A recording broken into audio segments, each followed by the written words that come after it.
Baik, Assalamualaikum warahmatullahi wabarakatuh.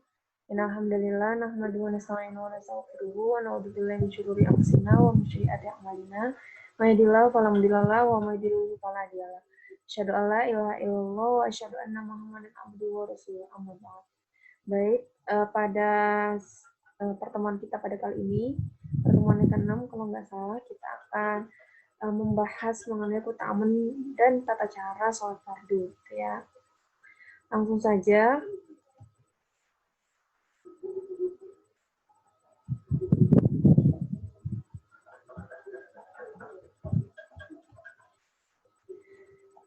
Oke. Yang pertama, keutamaan sholat fardu, yaitu adalah mencegah perbuatan keji dan mungkar. Salah satunya, utamaannya. Kemudian ada dalam surah Al-Ankabut ayat 45 yang artinya bacalah apa yang telah diwahyukan kepadamu, yaitu Alkitab atau Al-Quran, dan dirikanlah sholat. Sesungguhnya sholat itu mencegah dari perbuatan keji dan mungkar. Dan sesungguhnya mengingat Allah, sholat adalah lebih baik keutamaannya dari ibadah-ibadah yang lain. Dan Allah mengetahui apa yang kamu kerjakan. Surah Al-Ankabut ayat 45. Kemudian yang kedua itu sholat bisa menggugurkan dosa. Sholat yang 5 waktu, Jumat yang satu ke Jumat lainnya, Ramadan yang satu ke Ramadan lainnya, itu bisa menjadi penghapus dosa di antara keduanya sama pelaku menjauhi dosa-dosa besar. Hadis riwayat Muslim. Kemudian yang ketiga, sholat bisa membersihkan dosa, dan yang keempat itu adalah sarana untuk mengingat Allah. Jadi penting untuk kita mengerjakan sholat fardu karena juga hukumnya adalah wajib, seperti itu ya. Ini menjadi salah satu sarana kita penghubung antara kita dan Allah, seperti itu ya. Kemudian hukum sholat fardu.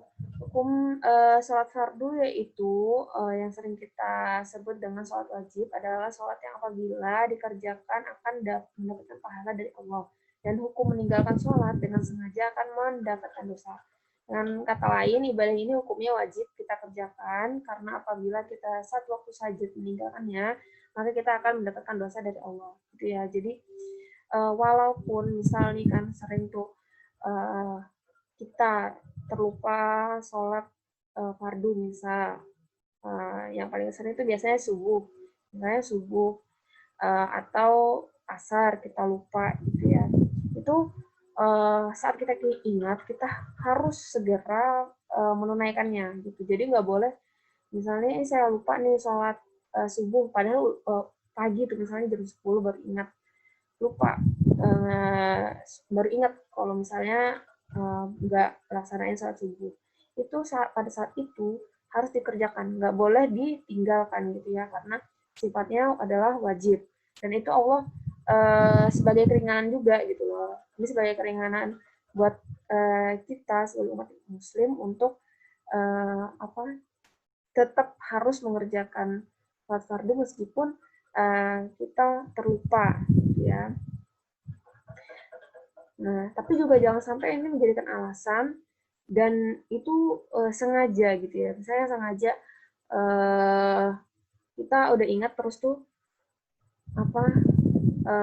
keesokan harinya lagi dilakukan lagi untuk telat sholat waktunya, waktu subuhnya gitu ya. Itu jangan sampai kayak gitu juga gitu. Itu salah ya. Oke. Kemudian hukum sholat fardu terbagi dalam 2 macam. Ada fardu ain, ini merupakan satu kewajiban untuk menjalankan sholat bagi tiap-tiap umat muslim atau mukallaf dan tidak boleh ditinggalkan maupun diwakilkan kepada orang lain. Contohnya sholat 5 waktu dan sholat Jumat. Kemudian fardu kifayah, ini merupakan suatu kewajiban bagi umat muslim atau mukallaf yang telah dianggap cukup atau sah meskipun dikerjakan oleh sebagian orang saja. Dan apabila tidak ada satu orang pun yang mengerjakannya, maka akan menimbulkan dosa. Contohnya adalah sholat jenazah. Kemudian memahami jama' dan qasar dalam sholat. Nah, ini penting juga. Sholat jama' adalah yaitu jama' artinya mengumpulkan. Yaitu mengumpulkan 2 sholat wajib yang dikerjakan dalam satu waktu yang sama. Sholat yang dapat dijama' adalah zuhur dan dengan asar, maghrib dengan isya. Kemudian kayak gimana dengan misalnya maghrib, asar dengan maghrib itu tidak boleh ya, karena dia bukan satu waktu gitu. Nah, itu tidak boleh digabungkan. Apalagi misalnya subuh sama duhur. Nah, itu kan nggak satu waktu. Itu nggak boleh dijamak seperti itu. Kemudian sholat qashar. Nah, ini qashar artinya mendekatkan sholat 4 rakaat menjadi 2 rakaat. Jadi disingkat. Qashar ini eh, rakaatnya itu disingkat dari 4 menjadi 2. Kemudian ketentuan ini hanya boleh dilakukan dalam waktu safar. Nih, ada jamak di sini terbagi menjadi 2. Jadi macam jamak itu ada 2, ada jamak takdim dan jamak takhir. Di mana jamak takdim itu mengumpulkan 2 waktu sholat dikerjakan pada waktu yang dahulu atau yang lebih awal, misalnya duhur dan asar. Nah, itu kerjakannya di duhur, gitu ya. Atau kalau misalnya sholat maghrib sama isya, nah itu di awal waktu dikerjakannya eh, di maghrib gitu dilaksanakannya. Kemudian ada jamak takhir, yaitu mengumpulkan 2 waktu sholat dikerjakan pada waktu sholat yang terbelakang atau di akhiran. Contohnya, misal duhur dan asar itu kerjakannya di asar, sama halnya juga maghrib dan isya itu kerjakannya di isya, gitu ya. Kemudian sholat jamak qashar adalah 2 sholat fardu dikerjakan bersama dengan memendekkan rakaat qashar dapat saja menjadi takdim atau takhir. Gitu ya. Kemudian jamak dan qashar ini boleh dilakukan, tapi harus ada syaratnya. Salah satunya itu jarak perjalanan. Itu misal ini ada kalau ada berbagai banyak macam sebenarnya ulama gitu ya. Salah satunya misalnya jarak 80 km. Tapi itu karena dulu itu kan pakai unta. Kemudian dengan zaman sekarang itu kan pasti jaraknya berbeda seperti itu. Kemudian misalnya kalau memang perjalanan itu jauh dan kita memang ada hal yang benar-benar misalnya nggak bisa, apakah di situ hutan semua sehingga tidak ada masjid atau lain sebagainya, atau kita juga selain di perjalanan itu misalnya kayak kita ada kemaslahan, ada kepentingan lain yang memang kalau kita misalnya kita tinggalkan itu menjadi orang itu berdampak gitu ya, ada dampaknya bagi umat. Contohnya misalnya dokter itu mengoperasi pasien misalnya jam 1, kemudian nanti dia ini berapa jam gitu mengoperasi sampai misalnya mau maghrib. Nah itu boleh dijamak takdim duluan gitu. Jadi nggak masalah kita jamak saat ada kepentingan yang memang urgen yang berdampak bagi umat seperti itu. Kita lanjut. Jadi jarak sama misalnya ada kepentingan yang memang ini urgen banget gak bisa ditinggalin, itu menjadi salah satu syarat kita boleh jamak atau qashar. Gitu ya. Kemudian ini lanjut menyadari pentingnya sholat fardu. Nah ini penting kita untuk menyadari seberapa penting sih kita kalau mengerjakan sholat fardu. Tadi udah ada keutamaan-keutamaannya gitu ya. Ada 4, tadi ada banyak sebenarnya keutamaan sholat fardu gitu ya. Nih, maka datanglah sudah mereka pengganti yang jelek bagi yang menyanyiakan sholat dan perutukan hawa nafsunya. Maka mereka kelak akan menemui kesesatan kecuali orang yang bertobat, beriman, dan beramal soleh. Quran surah Maryam ayat 9. Maka celakalah bagi orang-orang yang sholat, yaitu orang-orang yang lalai dari sholatnya. Al-Ma'un ayat 45. Kemudian dan dirikanlah sholat, tunaikanlah zakat, dan rukulah beserta orang-orang yang ruku. Quran surah Al-Baqarah ayat 43. Kemudian sungguhnya amal hamba yang pertama kali akan dihisab pada hari kiamat adalah sholatnya. Apabila sholatnya baik, dia akan mendapatkan beruntung keselamatan. Apabila sholatnya rusak, dia akan menyesal dan merugi. Al-Hadis. Makanya kan kita itu penting untuk mengetahui tata cara wudhu yang benar itu seperti apa, supaya kita tuh tahu, supaya kita apa namanya, tidak salah-salah gitu ya, tidak, sehingga itu mempengaruhi sholat kita. Wudhu itu kan dikerjakan sebelum sholat, dimana itu juga menjadi salah satu sahnya sholat kita, gitu kan. Kemudian juga ini ada dalam salah satu surah yang mana di Al-Ma'un ini, itu kenapa orang-orang sholat celaka gitu ya, karena dia lalai dari sholatnya. Maksudnya apa? Dia itu bersikap ria gitu dalam sholatnya. Makanya kita harus khusyuk dalam sholat gitu ya, berikhtiar. Kita nggak tahu ya pahala kita terima atau tidak, tapi kita berusaha untuk mencari tahu dan berusaha untuk tetap khusyuk dan lain sebagainya, karena ini juga menjadi salah satu pahala dan menjadi salah satu tanggung jawab kita di akhirat nanti, yang nanti akan dipertanyakan seperti itu. Karena yang kekal itu di akhirat, dan di dunia itu apa yang saya bilang kemarin, di dunia itu hanya sementara, yang kekal itu di akhirat. Jadi di sini kita itu manusia, tujuannya apa? Beribadah. Kembali lagi ke materi sebelumnya, tujuan kita di dunia untuk apa? Beribadah kepada Allah. Nah, ya. Oke. Kemudian tata cara salat fardu. Sebelum masuk ke tata caranya, ada lagi memahami terlebih dahulu syarat dalam pelaksanaan salat fardu. Syarat wajib sholat yang itu yang pertama adalah muslim atau beragama Islam, kemudian berakal sehat, balik, suci dari hadas kecil dan besar, kemudian sadar. Jadi nggak boleh kalau misalnya orang mabuk itu sholat, ya, itu nggak boleh karena akalnya kan nggak ada akal ya, maksudnya nggak secara sadar dia melaksanakan sholat itu.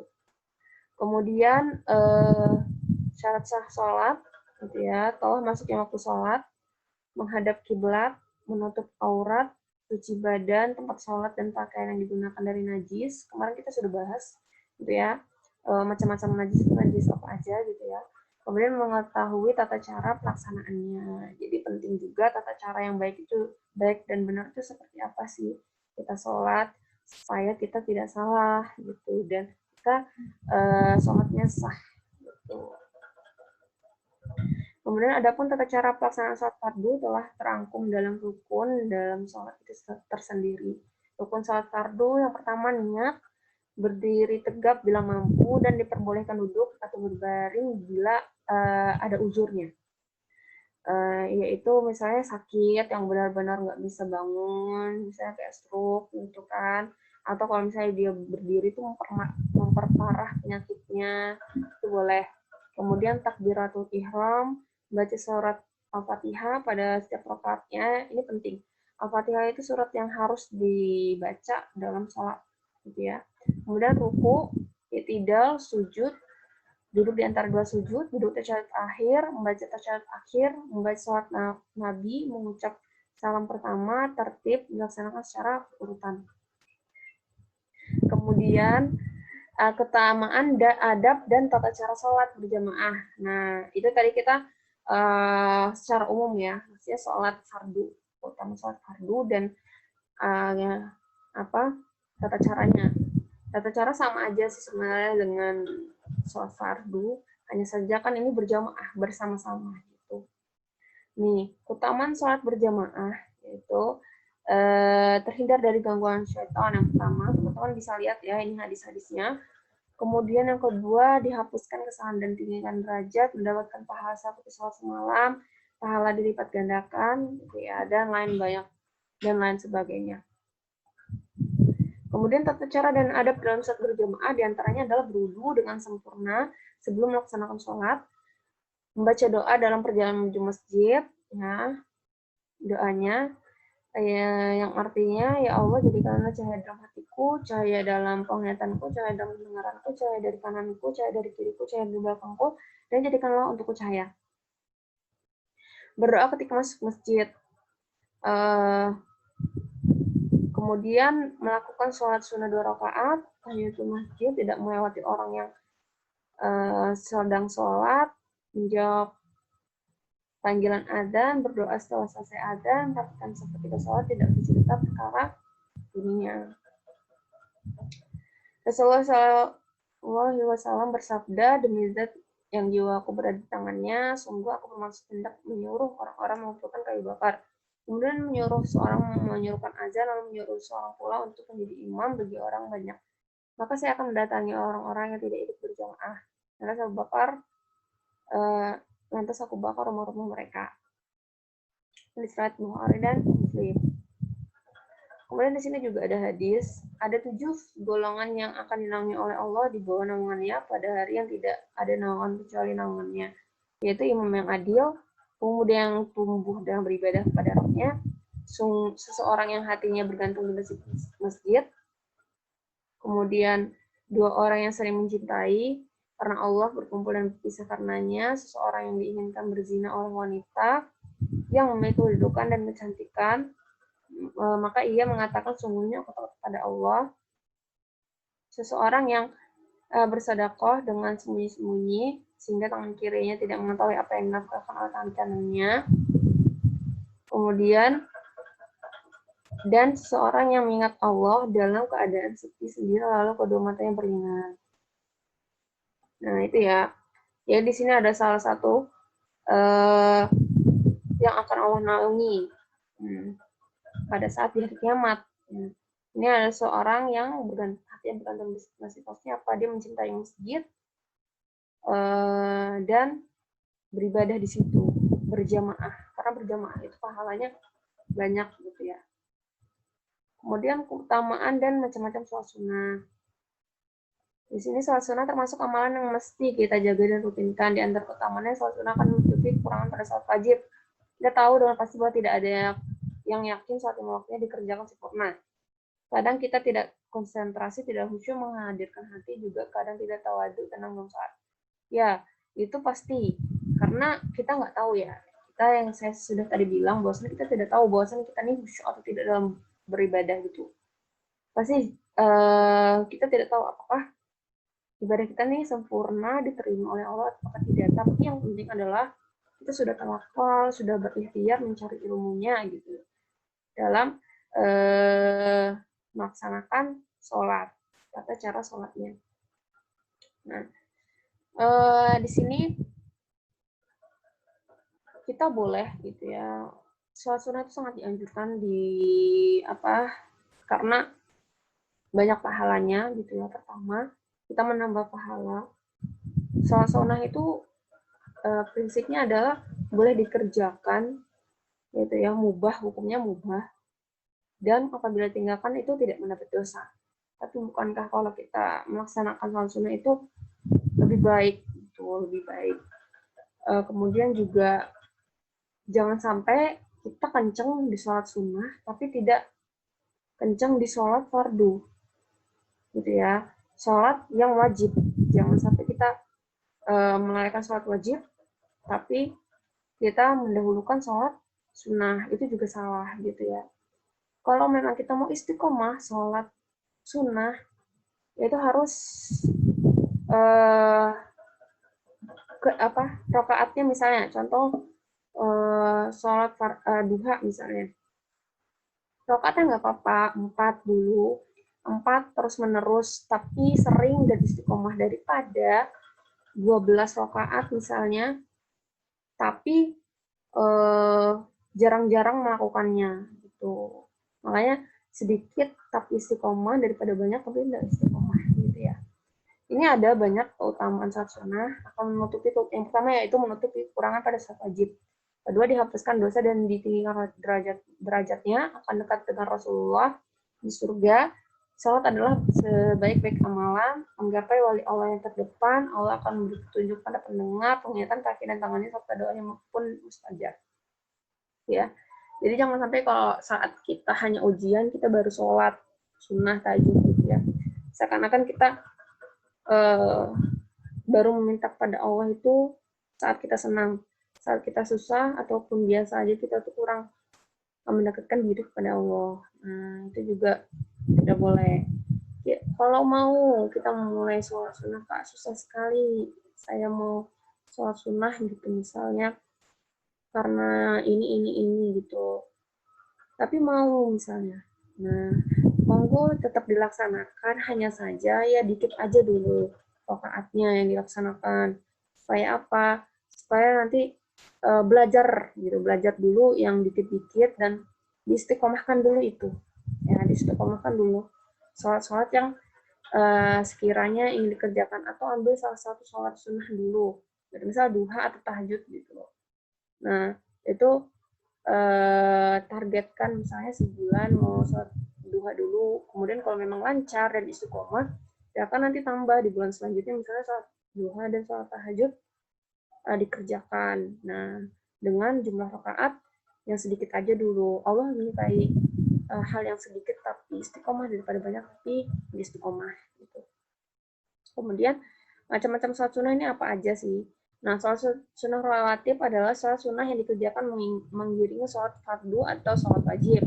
Terdapat dua macam sholat relatif, yaitu sholat relatif qobliyah yang dikerjakan sebelum sholat fardu atau ba'diyah yang dikerjakan setelahnya. Kemudian tahiyatul masjid, sholat duha, sholat tahajud, istikharah, hajat mutlak, taubat, tarawih, id, khusuf, dan istiqa. Motivasi untuk senantiasa mengamalkan sholat sunnah.